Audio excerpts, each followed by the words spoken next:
Hello, we're going to read chapter 15 today of The Orphan of Ellis Island.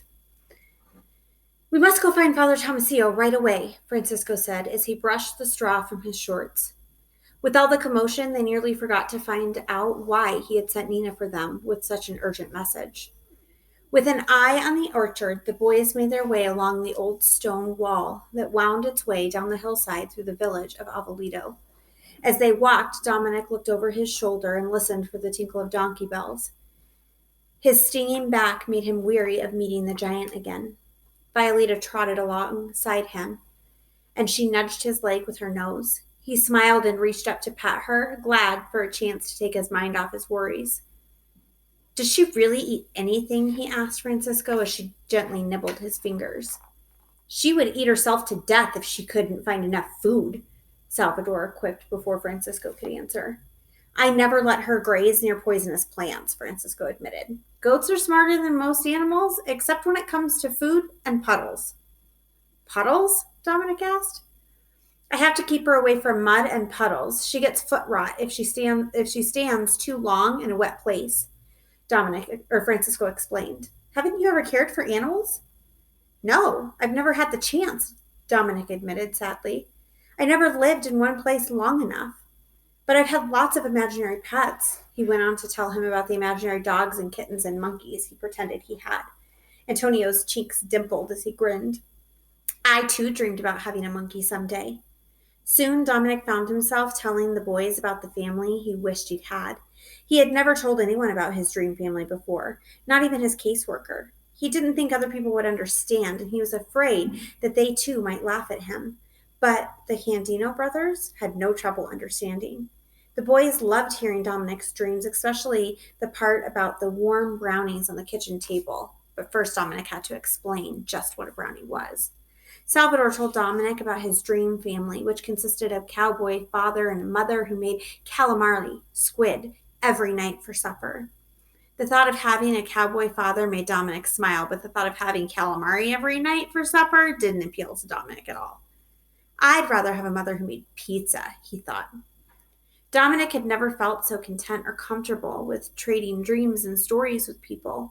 If only he weren't so hungry, everything would have been perfect. When they finally reached the cobblestone plaza, the village square, Dominic stood and stared. An ancient stone wall surrounded houses that led every which way along the cliff's edge.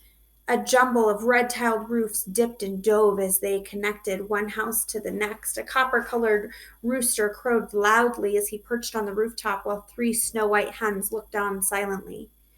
In fairy tale fashion, the doorway and shutters of the old houses were splashed with color. Pink and red blossoms spilled over the window boxes and balconies everywhere.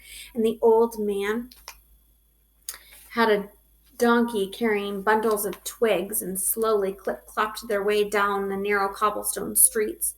The air held a scent of wood smoke mixed with pungent smells of rotting fruit, fresh manure, and fragrance of lemons. Dominic looked down carefully to sidestep the piles of manure that were everywhere.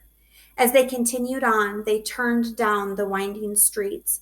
It brought them a large mulberry tree that grew in the center of a small courtyard. Sitting under the tree was a big burly man picking feathers from a goose.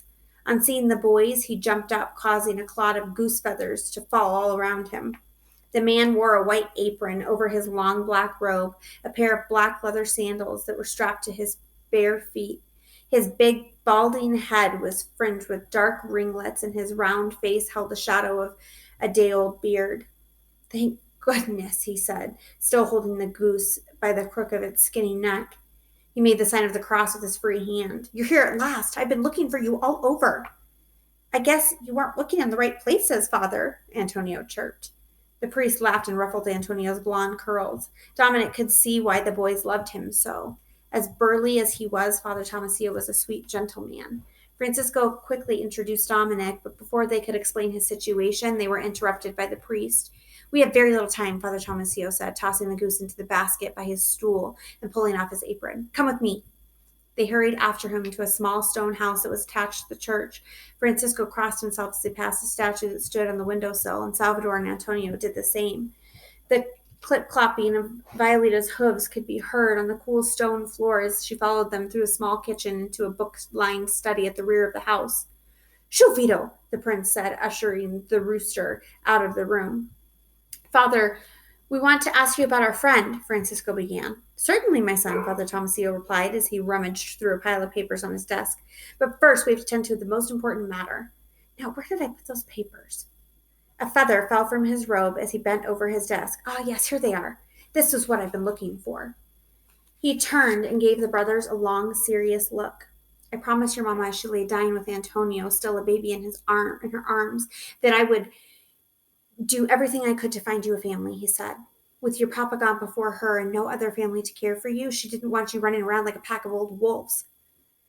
Francisco reached up and smoothed down a cowlick on his unbrushed head, while Salvador pulled Antonio's hand away from a scab that he was picking on his arm. Even Violeta seemed to be stifling a burp as she nibbled the raggedy frayed edges of Francisco's shorts.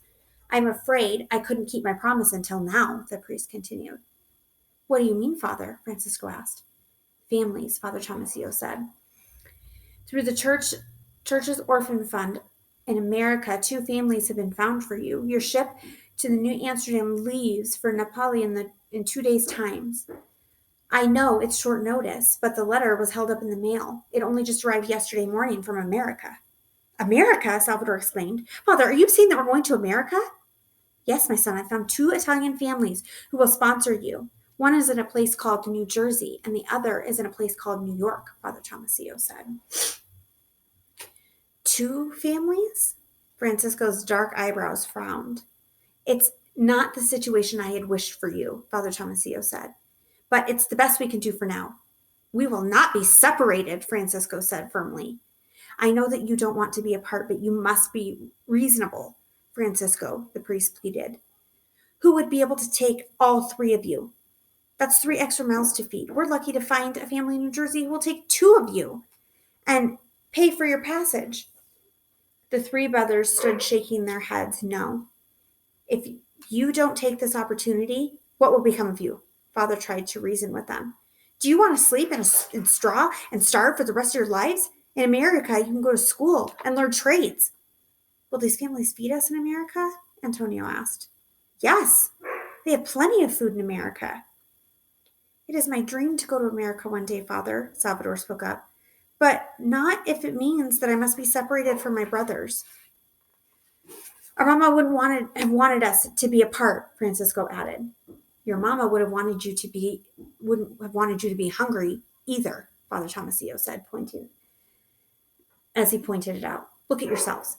Do you really believe that your parents would have wanted this kind of life for you, to be dressed in rags and be living in a barn and be stealing for your everyday meals?"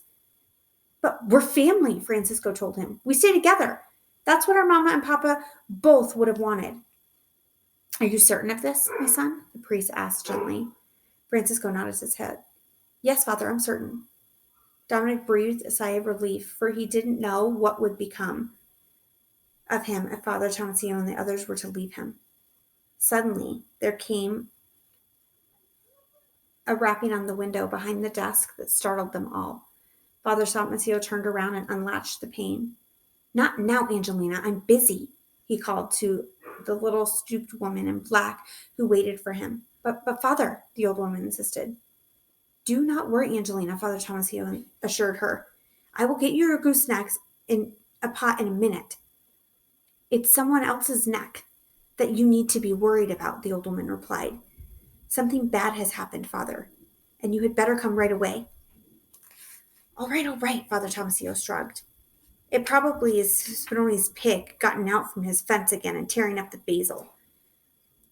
What am I to do with that pig that loves to eat basil?" he grumbled as he hurried out the door. "Stay put. I'll be right back."